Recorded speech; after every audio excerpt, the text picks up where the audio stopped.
Alright, so in this section we're going to talk about volume scattering. It's actually quite simple to set up and is going to simulate a haze or volume in our scene. Now this is not a localized volume within the scene. It is actually going to trace throughout the entirety of your scene. So there are just a couple things we need to do to set this up.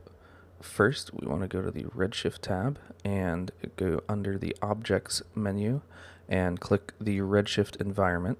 And the other thing we need to do is go into our lights that we want to contribute to the volume, click on the Volume tab, and set the contribution scale to 1. Now in this case, my light's pretty bright, so we're just completely overexposing all of our volume, and that's where the settings under the General tab are going to come into play. So in this case, I wanted to go for a very Blade Runner-esque look.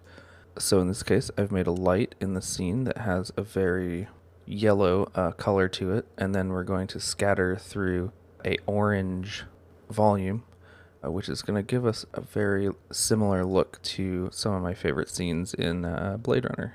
So initially we have the scattering amount, and this is going to directly control exactly how much scattering we're getting from our light. So if I start bringing this guy down, you'll see that we're just directly affecting how much fog there is in the scene.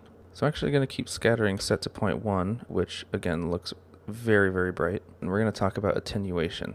So attenuation is a pretty neat one. It's basically going to describe how much light gets absorbed in our volume as the light travels through the volume. Now it's important to note that this effect only occurs for non-infinite lights. So infinite lights and physical sky will have no effect with the attenuation value. But you'll see if I set my attenuation value to, let's say, 0.1, you'll see it's quite a bit denser near my light, and we're falling off as we get farther and farther away from the light. So if I set this guy up to maybe like a 0.16, maybe 0.15, we'll get that nice yellow color that eventually falls off into this deeper orange color, which is exactly the effect that I was going for.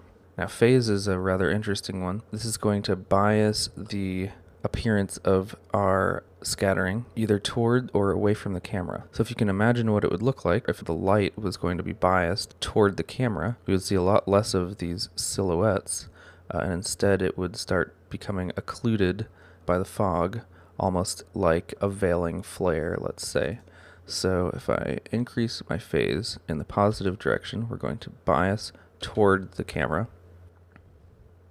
Maybe I need to flip this up to 0.16. Now we get the effect almost of like a veiling flare in that it's tending to point more toward the camera and ignore our geometry. If I set this extremely high, you'll see exactly what I mean.